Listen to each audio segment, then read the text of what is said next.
I'm the mom who knows nada. My name is Brianna, and this is the Mama Knows Lit podcast. We have Catina Taylor here today to chat with her book about her book with us. And so, Catina, thank you so much. I'm so glad you found me via a friend. I would love for you to tell us a little bit about your book. Is it Kyla Meets the Bees? It is. It Woo! absolutely is. Kyla Meets the Bees, my first book. Ooh, it is beautiful. my first book that the large community society has been introduced to. It is Oh, really my good. second foray into authorship. But I'll re-release the original book soon, Cool. as I complete another project that I'm working on, which we'll get an opportunity to talk about. But Kyla Meets the Bees. Kyla is my granddaughter who is 4 years old. I have three grandchildren, believe it or not. And she loves, or she told me originally her favorite color was purple. Okay. She is a kid that never likes to wear shoes, never has liked to wear shoes.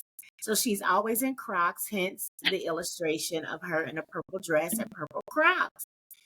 Stunning. But I will tell you, I was an educator for a really long time. And I started teaching middle school English language arts. And then Mm. I began teaching first graders. And I Ooh, finished in the classroom teaching high schoolers. And wow. I was also in traditional public schools, charter schools, as well as private schools. And no matter where I was, the issue was the same, and it was Mm. literacy. And so I've always tutored and supported children, my grandchildren, on their literacy journeys. And that was really the inspiration for the book. I wanted children to, one, have a tool, because we tell Mhm. parents, read to your children, read to your children. But reading to our children, while it plays a part, does not teach our children how to read. And Mm. we oftentimes, as parents, don't find out until we're having significant problems with our children in their literacy development who they Mhm. are as readers. But decodable books, and this is a decodable book, allows the child to read to the parent and work on very specific skills so that the parents are getting to know them as readers. And Okay. at the same time, I was partnering with a local apiary, who, bees are very important Cool. to our community. My Absolutely. oldest grandson loves honey. So all of these things were kind of coming together. And I was like, we have to put a book with this work. We can't. Mm. I was doing decodable book walks, and I still do those. Um, but I was like, we have to do something else. And I hadn't Mm. found a decodable book around bees and nature and things like that. And so it just really all came together really nicely. And the book just was the bow on all of the work that I was doing in community. Oh, that's incredible. And I really want to talk about Kyla Meets the Bees a little bit more in depth. But before we get into that, can you explain to listeners what a decodable book is and why it's important to literacy? Absolutely. So, first and foremost, it's a book centered around a specific skill. For example, the Kyla and Meets the Bees is centered around the vowel team EE. It's a Okay. long vowel sound. It has a specific spelling pattern. It's a more advanced decodable skill, right? It's a more Mm-hmm. advanced skill. But it's really important, again, for parents to get to know their children as readers. If we're teaching them skills, we have to give them opportunities to practice those skills and master Mm-hmm. those skills.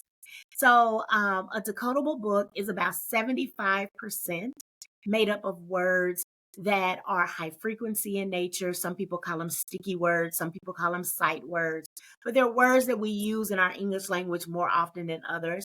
And then that other chunk of words are the words focused on that very specific skill that we are attempting to move them to mastery, that we want them to master it. What does it do? It builds their confidence.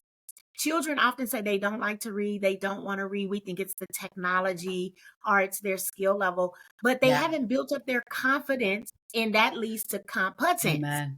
right?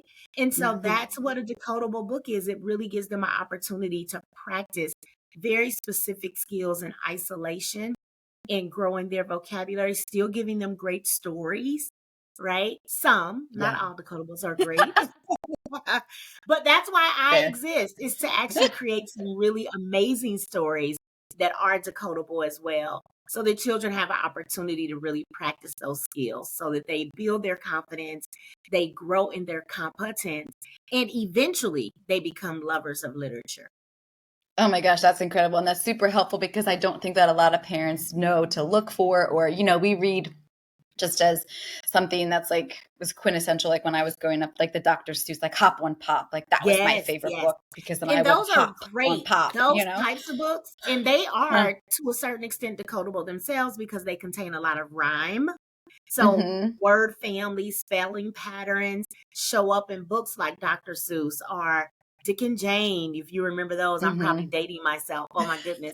Bob books are great, decodables as well. So you have a lot of books that are out there, but I will tell you, generally, if you go to the library, you Mm-hmm. won't find them. If you go to Amazon, Interesting. probably won't find them. They are published most of the time independently, by Ah, independent authors or some very small, tiny publishing houses. And so parents don't often know where to go, where to find them, and get them absolutely. into the hands of their children. So I'm trying to change that. Mine is on Amazon. I'm trying to build But up other authors and say, put them there so that we can begin to have equal exposure and children have an opportunity to get their hands on the tools that they need to become confident and competent readers. now, is there, say you're like a writer, an author, but not necessarily an educator. Is there a way that any author can write these decodable books, or is it more, or how do I word this? Or is it just because your experience as an educator that you knew what was lacking in the students' Yes, lives? Got it. Okay, absolutely. cool. And not every educator is going to actually have the skill level either. Can I give you a quick stat that may Yep. blow your I love a socks stat. off? I love So a we have stat. Go.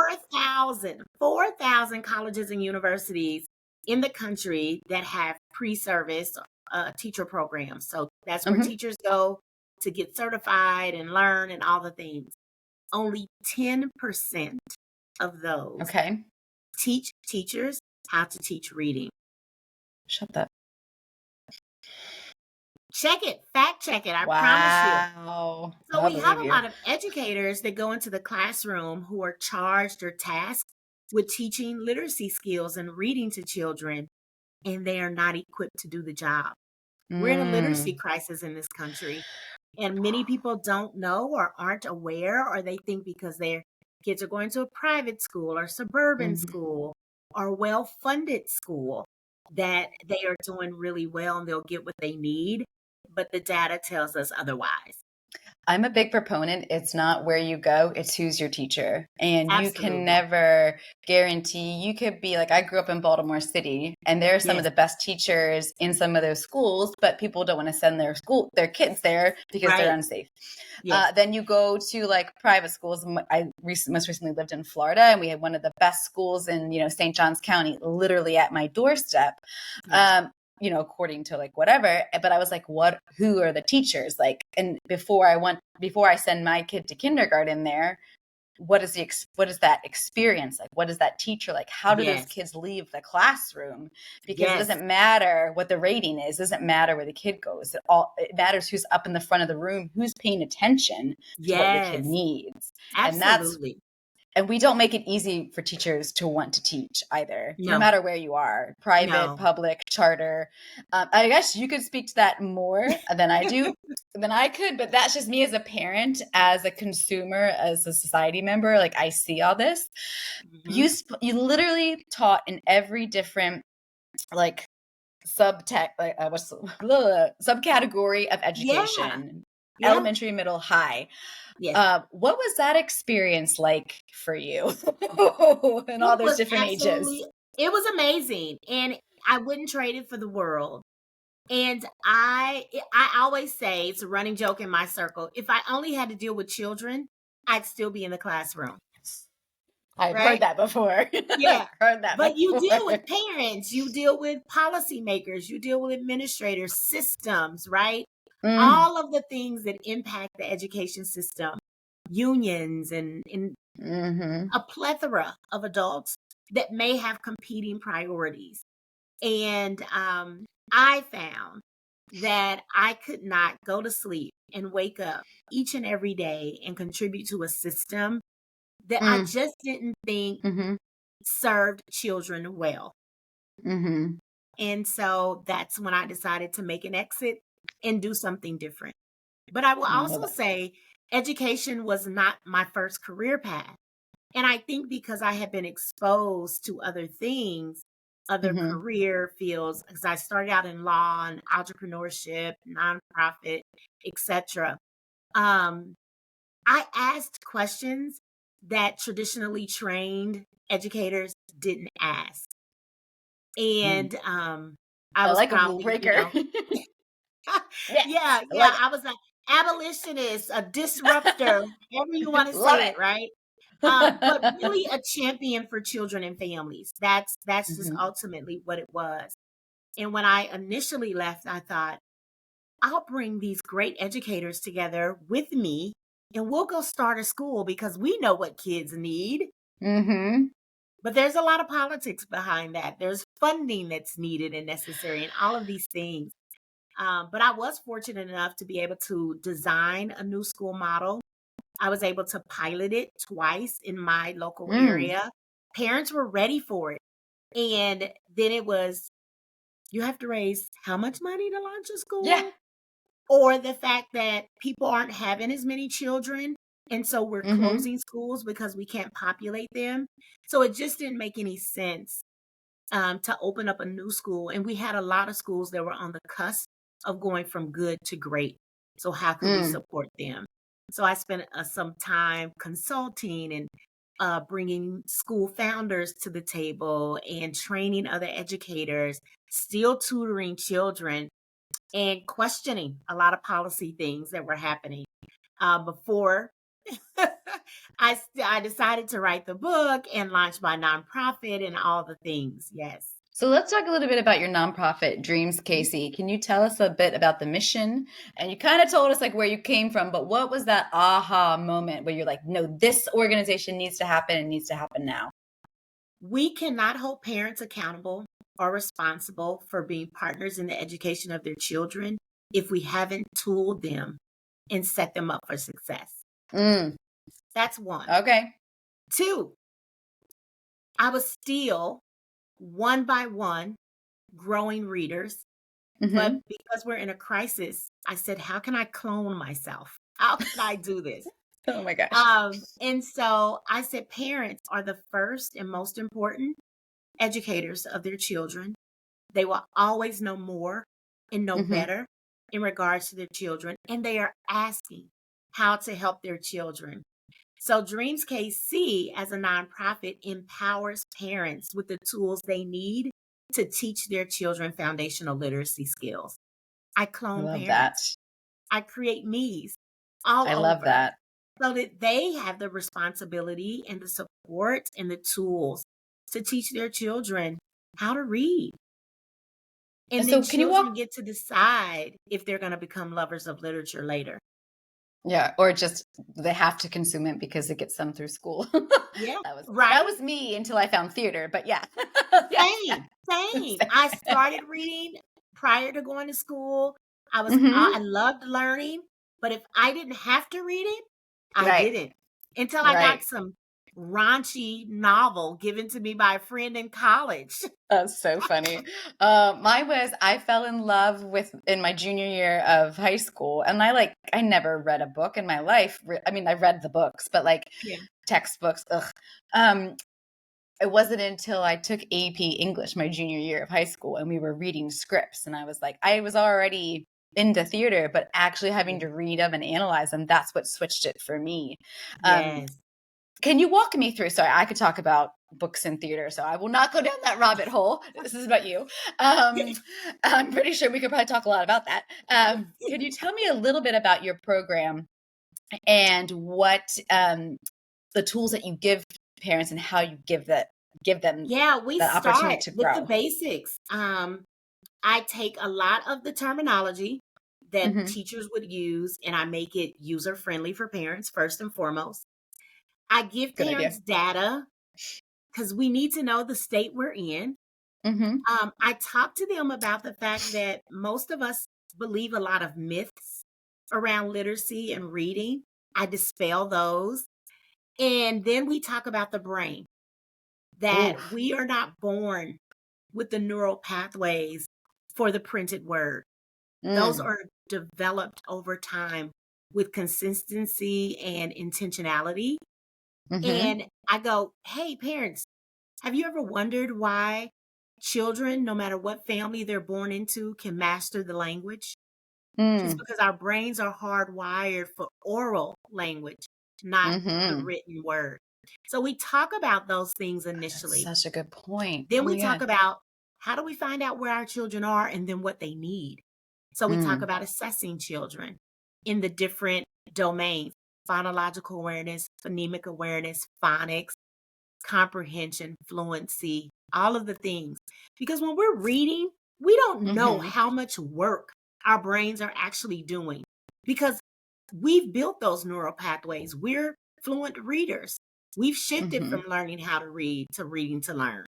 But kiddos, they need all of that. And so I want parents to have a general understanding. We don't do it's not a science lesson, but they get over the course of time, this understanding. And then we actually go I love it. into all the different areas from birth till third grade, really, is where children should have developed the skill of Mhm. learning how to read. And after that, they shift from reading to learn. Yeah. But the skills are the skills, no matter the age. And we do find older children that lack some of those foundational skills. So parents get 9 months to just like an academic year for a child. Mhm. We have been doing these sessions in person. I'm transitioning them to a digital format so parents can learn at their own pace. That's Because amazing. it's not sustainable for me to do it. I'm working 7 days No. a week. Oh my gosh. How do you get everywhere? Right. You are in Yeah. driving or whatever. Like, Yeah. oh my And gosh, so you need to I have like also workshops. we eliminate barriers, right? So most Yeah. families, whether they're in rural communities, they don't have the Mm. disposable income to pay. They Parents don't necessarily pay for this service currently. I partner with schools, school districts, libraries, other community based nonprofits that are saying, we know that this work needs to be done. We don't do it. Can we bring you in to do it? So Nice. that agency or Wow. that organization absorbs that cost so that their families get what they need. And then That's we give awesome. them the materials and supplies that they can use to practice, or we refer them where they can get them at very little cost. Like most of the Mhm. things that we need to teach reading and to make it fun is key, Mhm. um, is That is key. actually probably already in our house. Sidewalk chalk, Mhm. game pieces from other board games. We already all have technology. Kids learn by music, balls, Yeah. bouncing balls. Like there's so many just average everyday things that they have in their home, and I teach them how to use them. I bought Twister. You remember the Twister Yeah. game? Oh yeah. Right? I I have cut it. it up. I cut it up. I wrote with marker on it or use post-it notes and things like that. And then it's like, okay, they're learning left and right and colors, Mhm. but they're Yeah. also learning letter sounds because I put letters on it. Right. And so just Mm. fun and engaging ways that parents are able to teach and then allow their children to practice. And Oh the my other gosh. thing is that we don't make it overwhelming. 15 minutes Mm. minimum, 45 minutes maximum, 5 days a week. You could be in the car, you could be outside, you could be having a play date, you could be preparing dinner, and your children have an opportunity to practice these amazing skills and master them. Again, boosting their confidence, growing their competence. And it's just amazing to see the light bulb moment go off for these little kiddos. So when parents complete your program with Dreams KC, Yes. and again, you said you were going to move to like a virtual digital platform to make it Yes. easier for everybody and also Right. to access more people, which is awesome because then Accent. you could take it wherever. Right. Um, you are giving them these ideas and tools that they can implement on their own at Yes, home, yes, as well as because of yes. all your knowledge. That's incredible. And And I go ahead. and we're now, as we transition to the digital format, now I can hire some what I call case managers. I don't know what I'm going to call them yet, but they will then check in with parents as they go on the digital platform and say, do you need some help implementing this? How is it going? What have you learned? Do you need additional support? Can I do a virtual lesson with your child or with you? Because we want to make sure that not only do they have the knowledge, parents also have the confidence to actually Mm, employ the strategies themselves. And oftentimes we learn better together with that support. yeah, that is So a we good don't want to just give you something and then just say, go, do it. No, we want to give good you the luck. support you need, right? Yeah. I mean, you think about like riding a bike. Your Yeah. parents held the back of that bike until you had the confidence, and then they Mm, slowly let let go. And go. before you knew it, Yeah. you turned around and they weren't there and you were doing it yourself. That's the way I think about training parents and then parents training their children. So I want to go back to this education system because I think it's something, and I could go down again a very deep rabbit hole when it comes to education. Yes. I went to multiple high schools, private, public. I've lived in city, country, suburbia. Yeah. So similar to your expertise in teaching in all those environments, I was a student in numerous, very diverse and dynamic environments. From charter to public to private education, you said literacy was the biggest issue.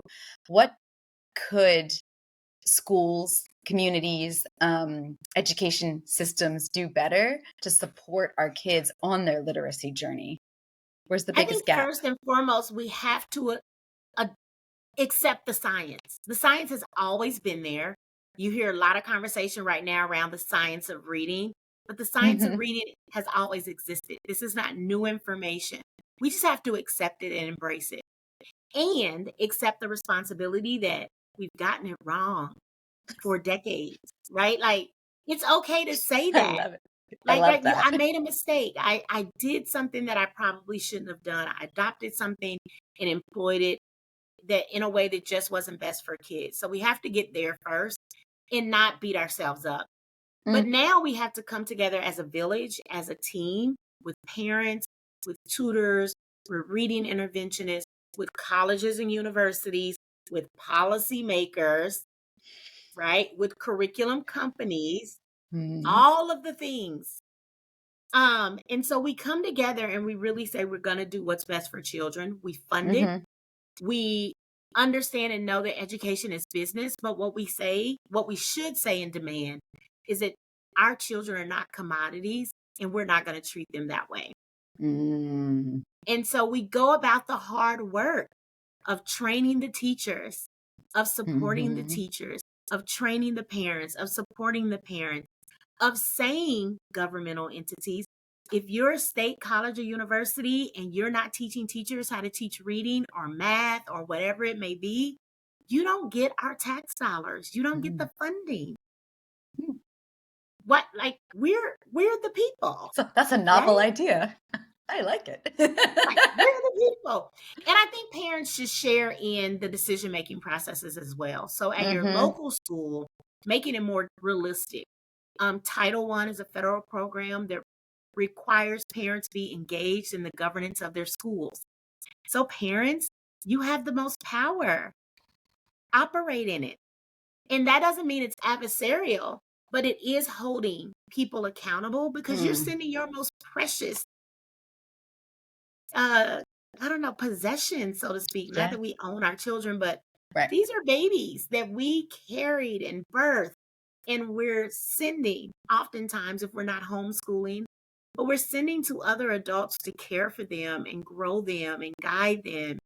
So we have to hold them accountable for doing a good job. So that's organizing, mobilizing, educating yourself, and advocating on behalf of your children and being a part of the decision making process and requiring that in a nice way. Mm. I have another off-topic question, and then I promise we will talk about Kyla and the bees.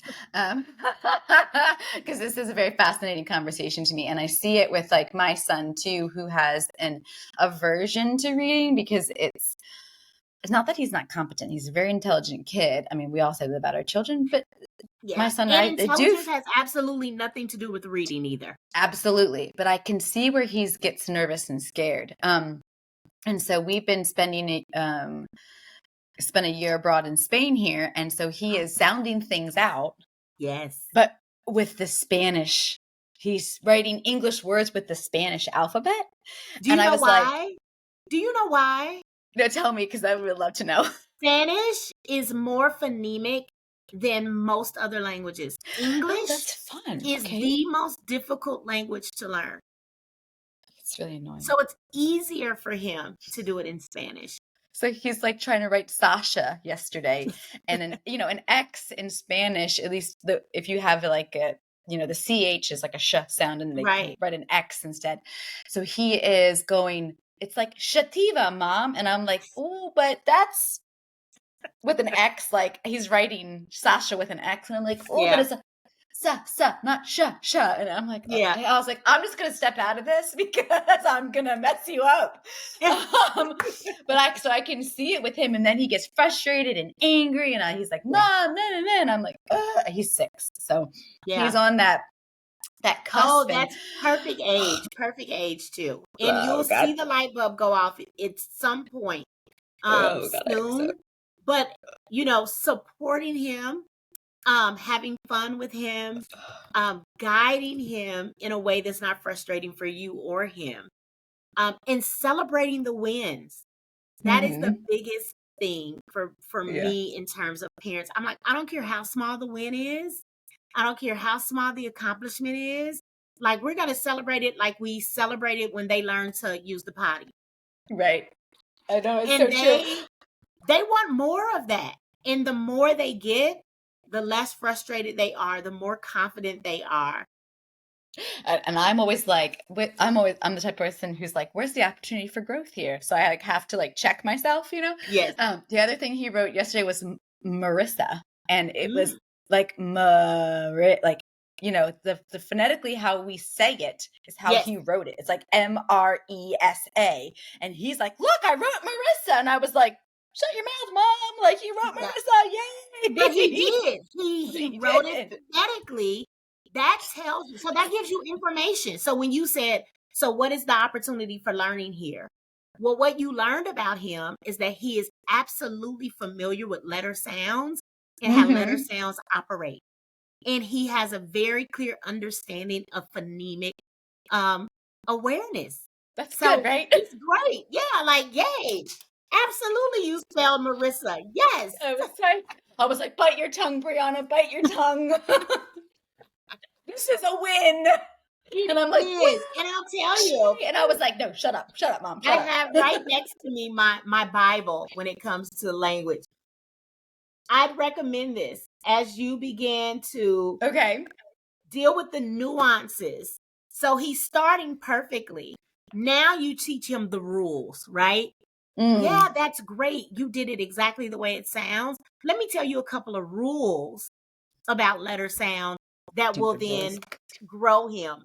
This is the Bible. I have one for health. Okay. I have one for spelling. I love that one. And so I Health call and it my Memphis Bump. Bible. I tell all parents to get it. It's so Okay. amazing.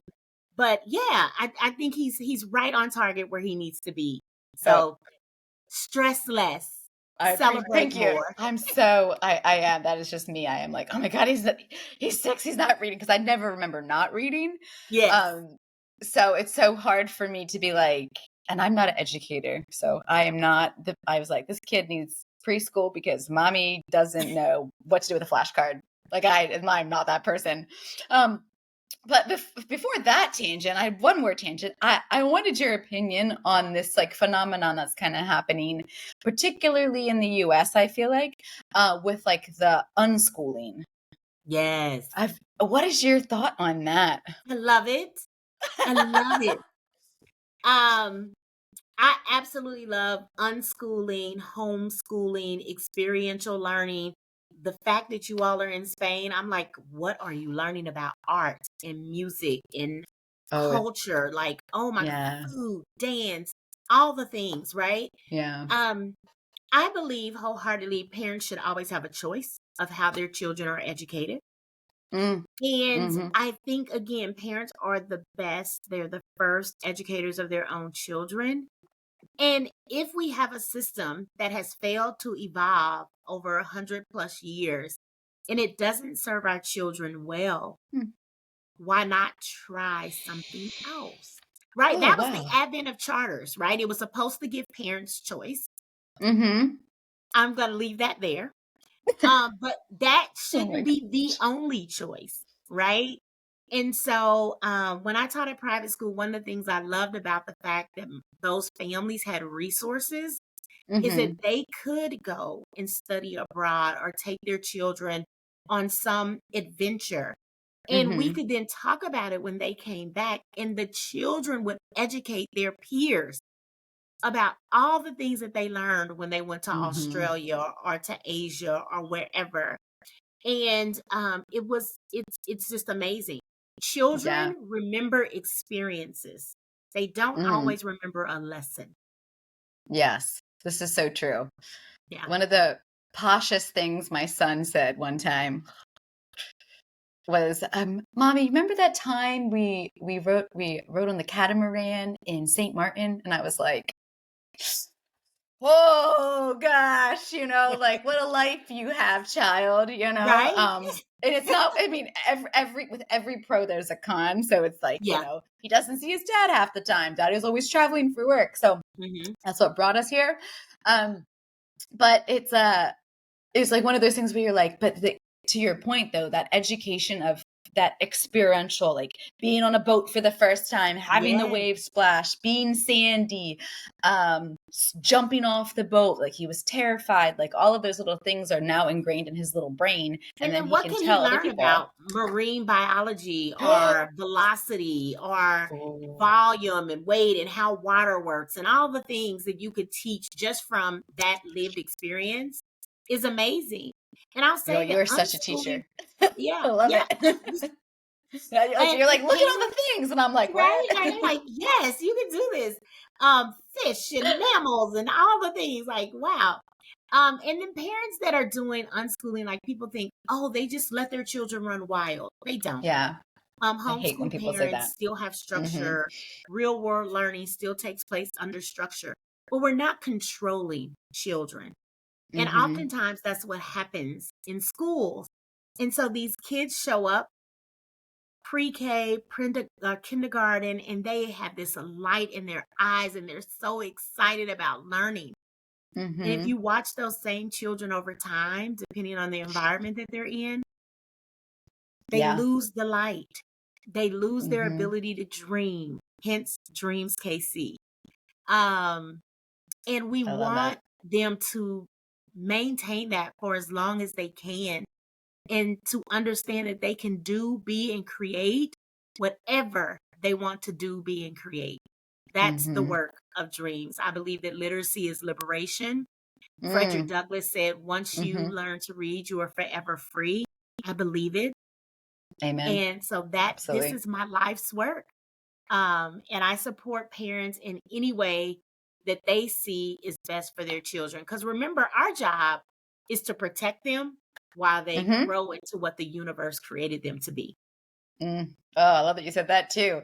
Ah, there's so many things that I want to comment on, because that's my biggest thing is I don't care what my kid grows up to be, but literate is, I think, is essential. And if he Yes, can be literate in two languages, even better. Because I do believe that gives you a and of course we have all these apps and like chat gp whatever, blah blah yeah, blah, but yeah, it's different when it's ingrained in your soul, like languages. um yes, and I 100% agree with you. Like Frederick Douglass was correct. Like yeah. literacy was reserved for the elite, for Hmm. the upper echelons of society. Now it's accessible to everyone, and we need to keep it that way and not Yeah, go back to just the emojis. I'll leave my right. tangent alone. I'll leave that there. But and then the unschooling I think is so important because now, especially like I'm a millennial mom and I Mhm. see all of the flaws in the school system where I was forgotten, left behind, where I was struggling, there was Yes. gaps and nobody Yes. caught it because all of our brains work differently. And not that I was dumb or, I still No. made good grades. Yes. But I did fail things sometimes and I didn't understand why. And that definitely impeded my confidence Yes. to try Yeah. and to try to not project that onto my son, to be aware of it going forward, and then Mhm. think about all the other kids who might not have parents that can be present for their Right. child Yeah. like I can be for my son. So like, Yes. how do you, navigate that? So I think what you're doing is absolutely exceptional. And I think that parents like me and probably you are open to this different idea of unschooling and all of that because you Yes. see that education is more than a test at the end of the day. Oh Like gosh, yes. it Oh, drives me crazy. I just did a session on assessments yesterday. Um, Ooh. so Dreams KC is on Facebook. Well, I'm on all social media platforms as Literacy is Liberation. Is Oh, okay. Good to know. I'm and gonna write that down. We Literacy is have a liberation. private Facebook group called Reading the Phonics Way, where parents Mm. come every Tuesday. I do a short lesson. And yesterday's lesson just happened to be on assessment. How I to wish I read was an there. assessment part, a report, the four different Mm-hmm. types of assessments, why we use them, how we should be using the information we get from them. Um, the fact that we assess oftentimes more than we instruct, which can be a problem, Mm. That's but interesting. it's there and we have to understand it. Huh. And millions of families get up every single day and send their children to educational institutions. So I want to ensure Mm-hmm. that not only the homeschoolers, the unschoolers, the nature educators, because some Yeah. parents, school outdoors, but Yeah. also those that are sending their children to school every day have information. Information Mm-hmm. is knowledge, is power. And so we talked a lot about that, how to read those reports. And then now I'll be going into soon my assessment tool that I've created because I never found one that was comprehensive in nature. So I Oh. created it and Good. how parents can actually use it themselves to ensure that their data matches the school's data. And then they can really have a Mm. robust conversation about how to support that child. That's incredible. I love that. I was gonna ask about, I mean, because I could probably spend an hour talking about assessments, Oh and gosh, you could yes. probably gauge my opinion of that. Yes. So I'll leave that. We'll table that for Yeah. another day and time. When I was in Um, school, I don't know about you, but when I was in school, we took one test a year. It was the Iowa test of basic skills. I, Many yes. private schools still use it, but it was a good indicator of where kids were once a year. You had great teachers that were observant and knew how to assess children without sitting them in front of a screen or giving them a paper Mm, pencil assessment. And they could tell you where every single one of their children was in that classroom and what they were doing to address their needs. That isn't always the case today. mhm. I feel like kids are tested so much more too. It's like 3 or 4 times a year depending, Oh, and the yeah. teachers are teaching for that assessment, not necessarily, and the kids aren't necessarily retaining it on you're trying, Right. you have to hit a mark that you keep your status and you get your da da da and da da da Yeah. and then the money's Yeah. allocated and it's just like it's not about kids absorbing anything No. anymore. And I'm not sure it was like that when I was a kid, or maybe it was, and I was just naive to it. But to me, like my son's been in a Montessori school since he was 18 months old because Yay! because thank you. I appreciate that, especially coming from an educator, Yes. and a mom and a grandmom, like Yes. for me, I was just like, I saw him playing with this thing when he was like 7, 8 months, and he's just like fidgeting. And I was Yeah. like, this kid is not going to sit at a desk for 8 hours a day. Like, there's no way. I was like, he's got to go somewhere. And if he does have like, a neuro, I don't want to say like a learning disorder, but if his brain operates differently, and the materials that he has access to can help him interpret and store that information in a different way than a traditional classroom can, Right. then I should give him that environment so that he can be Absolutely. successful. Yes. So that's my story I love when it. it I comes love it. thank you. Most of us are hands-on learners, visual learners. That's why we love music, Mhm. art, creating, games. Most of us in this society are we learn that way. Many of us, even as adults, we forget. We don't want to sit in a conference, a workshop, a seminar for 8 hours. No, How do we expect children to want to do that? It's I don't crazy to know. me. It's like common It is sense. crazy. Research tells us that most children can sit still 1 minute per year old they are. Oh, geez. So I can sit still for like 38 minutes? And Oh, then, man. and we stretch it over time. We condition, teach them to sit still, be controlled, be Mm. managed, all these things, when really they want to be up running around. And we do too. Oh, man. I've got we need like 4 more podcasts to cover all of the things that you were talking about. I'm not Right? even kidding you. There's so much in Yeah. this. Okay, That's why let's I go. applaud unschoolers. That's why I applaud them because they are not attempting to control. They are being Mhm. led by their children, what their children are interested in, and then layering on some essential skills that they know they'll need to be able to thrive in the world. I think it's brilliant. I wish I had the capacity and bandwidth to be Right? an unschool My son is mom because I 33. don't. If I would have known some of these things then, oh my gosh, I know, he's right? great. That's how I feel. He's I'm like, doing great, but my grandkids get the benefit of this knowledge. You're like, dang it, if only. That's how I Yes. feel like every day. I'm like, why didn't I know this 10 years ago, 15 years ago? Right? I Anyway, all tell right. you. Now, let's really dive into Kyla Meets the Bees, which, as you Yeah. stated, was kind of based off of your granddaughter and her Yes. affinity for being barefoot outside with the Outside. bees. Yes. Not in the kitchen. She's Well, outside. being She's running afraid of around. them, actually, being afraid of them, um, which most of us fear the unknown, right? Yeah. Most children are afraid of bees because Mm-hmm. we tell them to be afraid, right? But we Mm-hmm. don't talk about the benefits. We don't talk about the fun things and what they contribute. So I created this. Um, I wanted to honor, and each of my grandchildren will have a book or two I in a love that. series at some point. But I wanted to honor her as the baby. I wanted to introduce them to overcoming your fears. Um, Mm. I wanted to introduce them into this concept. One, that there's this urban apiary Mm-hmm. right smack dab in the middle of the city, run by an African American female beekeeper. That's Like, I was awesome. like, what is happening here? Like, oh my gosh. In our city? Um, What? yes. And I wanted her. So this story was really just a dedication to all children, but especially Mm-hmm.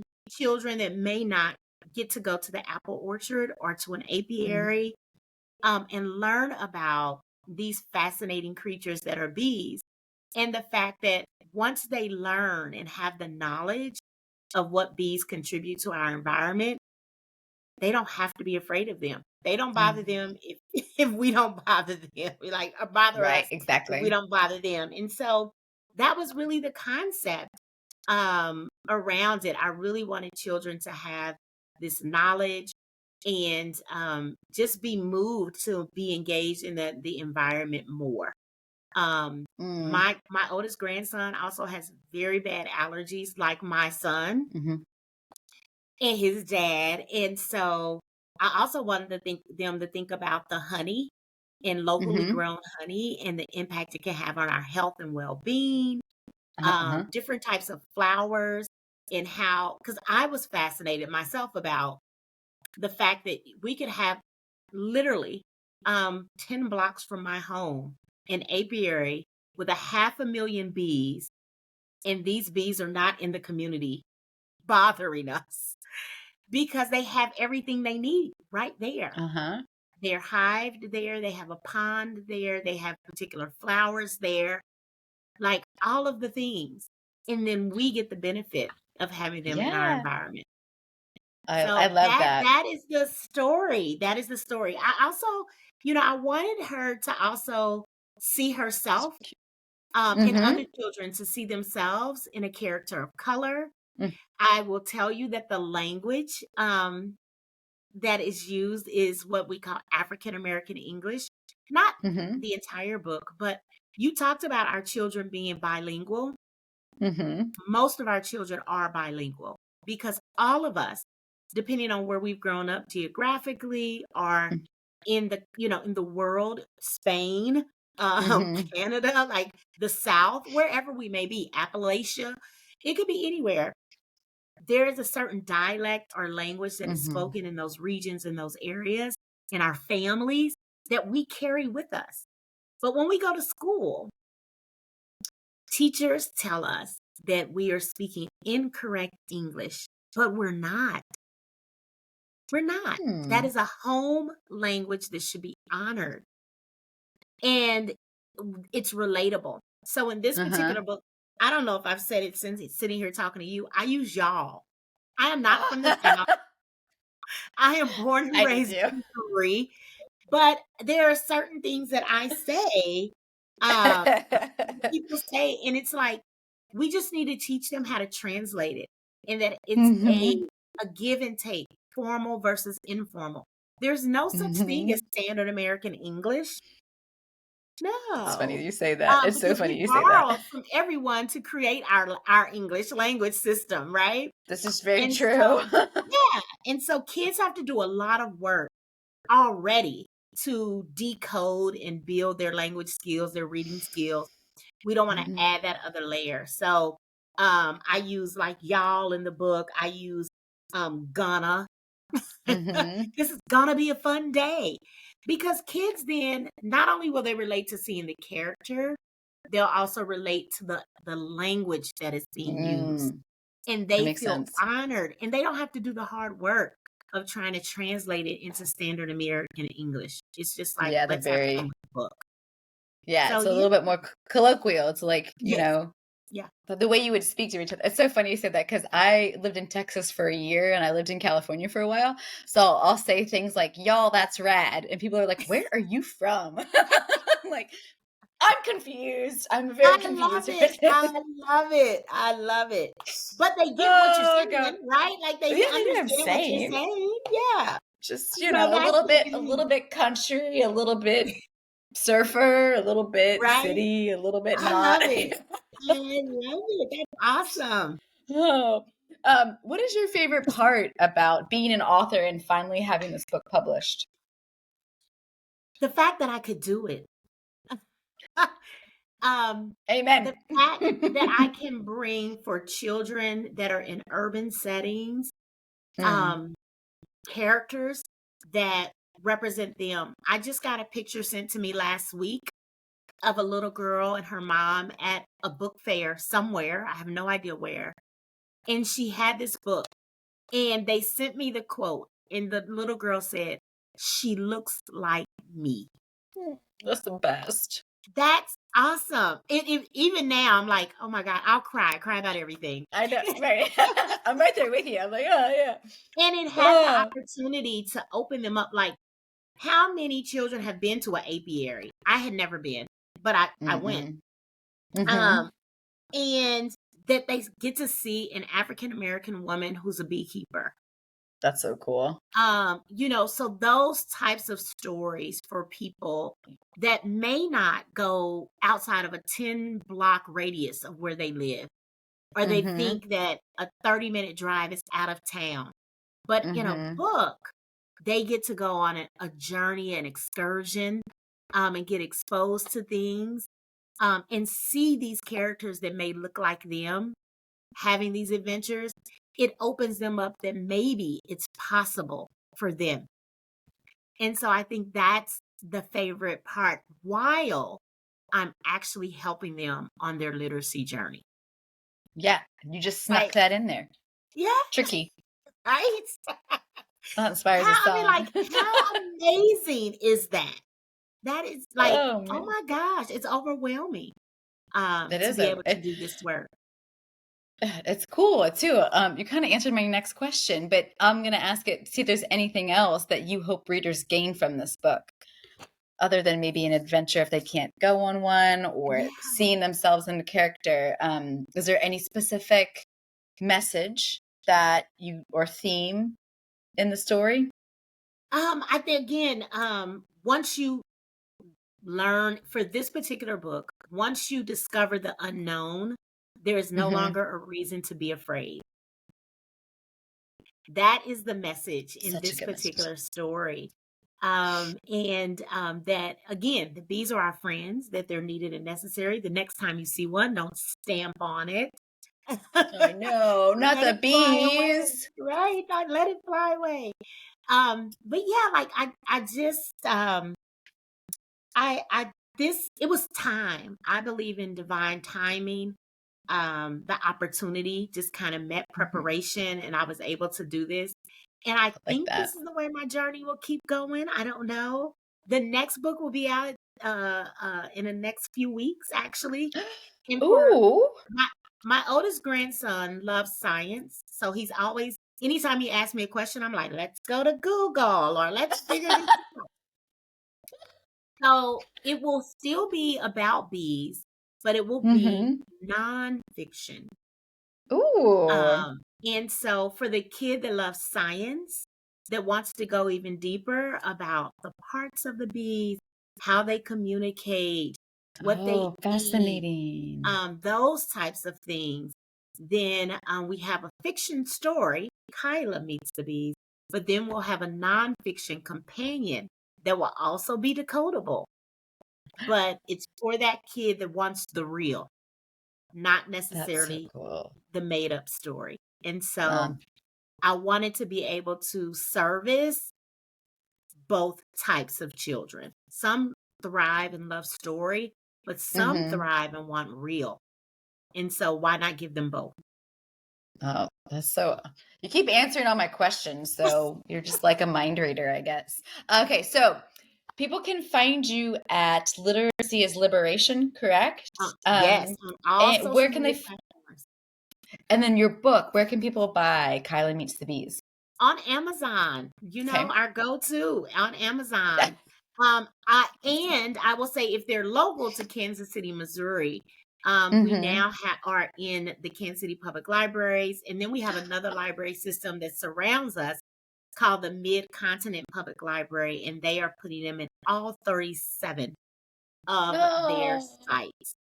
I So, love that. yeah, Yay. so very That's excited that the incredible. library is picking these up because I took 25 families to my local library after going through my class, my training, Mhm. and was like, this is how you pick out books. These are some of the books you should be looking for. We're going to start with decodables. And I let the Mhm. families loose in the library, only to find that our library had no decodables. And I then set out on an adventure myself to figure out why.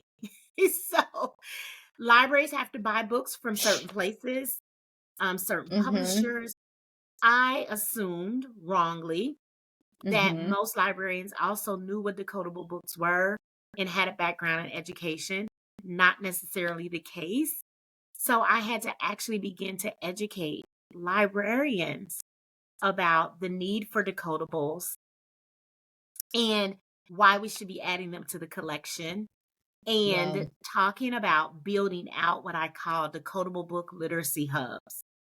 And Oh. so, hopefully, prayerfully, we'll get some corporate sponsors, some sports teams that, and they're doing it. This isn't my thing, so to speak, but they're doing it in other geographical areas where you have Mhm. sports teams and things like that.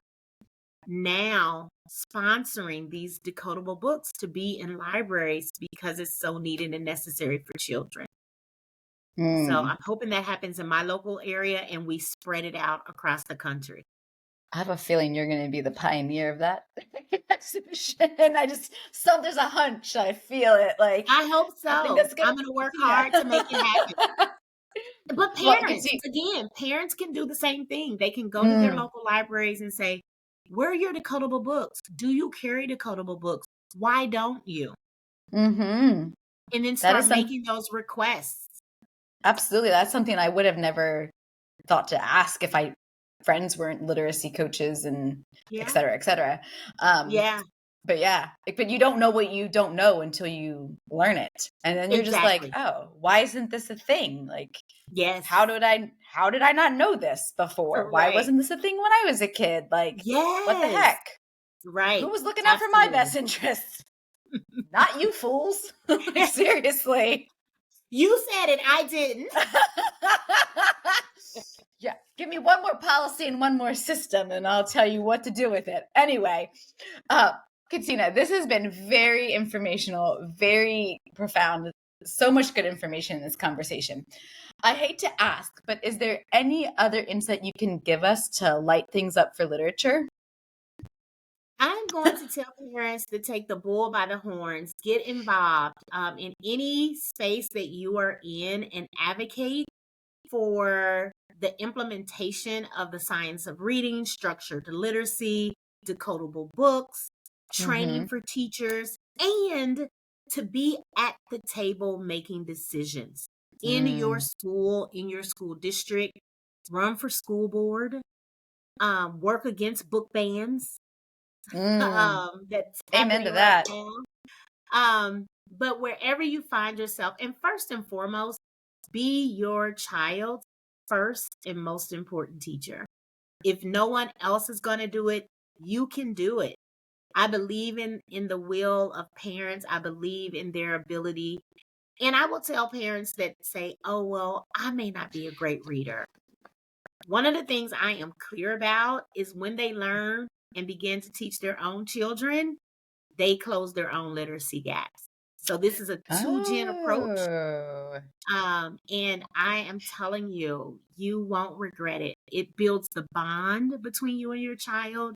You spend more fun time with them. All the things, like the benefits far outweigh anything else. So parents, do it. Operate in your power. You These are keep your inspiring babes. songs. I'm like, there's another song that just popped in my head when you said do it. So I'm just like, Yeah. I'm a Telling you, jukebox over yeah. here. I'm all about it. I empower parents. Like schools couldn't exist, educational systems don't exist if we don't send our children there. So they Mm-hmm. have to understand who has the real power, and that's parents. Mm. And we're so used to just kind of like going with what they say because they know best, and we kind of trust the You system know that's been in best. place as You know opposed best. to, Yeah. yeah. I get what you're So saying. yeah. Oh, I love it. I, I love it. I'm just stacking up the things that I need to table with and have another conversation with you. Ooh, I love it. I love it. anyway, That's but another thing Katina, too. We are putting out there's a song out called Books and Bees. oh, It hasn't that's become fun. public yet, but if you go is oh, I did it when I did my book launch, it was virtual. And Okay. so there is video of that on the Dreams KC page. And so people will hear it because I opened up the virtual event with Books and Mm-hmm. Bees. And so it's phenomenal. And Oh, that's we'll be doing incredible. I'll more look that up. music. We'll do more music to support the work that we do because children love music. There is research that tells us music is good for our brain development, right? There's a body mind connect all the things. So if they're Mm-hmm. dancing and singing and doing, so parents embrace all of the learning modalities with your children. If they're Oh, creatives, let them create. If they're playing and running around, let them do it. So I could talk about this stuff forever. Thank you so much for having me, for listening to me, for asking about the book. You know a lot. You said, Mama doesn't know. Yeah, you do. I only know a lot because I learn from other people who are smarter than me. That's what I do. I Keep try to doing find this people who are work. smarter. Thank you for Thank you. supporting independently published authors. in the work that they're doing, especially authors of color, Mm, because so few are able to get literary agents and go through the traditional so publishing hard. process. So they're going self-publishing route, and so this is a way to build up their What amazing work. And there's so much talent out there too that I feel gets Yes, overlooked. And I think people then get pigeonholed or they can't really be who they want to be or yeah, feel called to be. And to me, I feel very honored to be able to pioneer this project and talk to people like you because like I do mean it when I say people, I'm really good at talking to people, and that is like my gift. Um, yes, and so I want to kind of share that with everybody. So it is a joy and an honor and a privilege to be able to talk to people like yourself who have dedicated their lives to education, literacy. And if I can just talk about it a little bit and get the word out there, then then I will do that because that's what I'm and I'll passionate about. and I'll say one last thing, is that the sales of this book and any books that come after this go directly to the nonprofit. Oh, awesome. That's good to know. So, yes, I'm the author. Yes, I'm putting the work out there, but it's to support the work of training and empowering the parents. So, it's just a way for me to generate that revenue and that income to make sure that Mhm. parents get what they need and they don't have to worry about cost. That's awesome. So all So, the proceeds from your book sales will just filter back into the nonprofit, Dreams exactly. KC, so that parents can have a resource for their children's literacy. That's incredible. Absolutely. Talk Yeah. about lighting things up for literature, Katina. You are not just like the ember, you are the spark and the whole shebang, you know? Thank you. Thank you You are so the much. fire. I appreciate you and all the work that you do. Thank you, Katina, again for lighting things up for literature. You can find her organization on Facebook at Dreams KC. Hmm. Um, or on social media platforms if you want to find out more about her book, Kyla and the Bee, or Dreams Casey. It's literacy is liberation. I swear I can That's speak it. English. And Yes. until next time, I'm the mom who knows nada. My name is Brianna, and keep lighting things up for literature.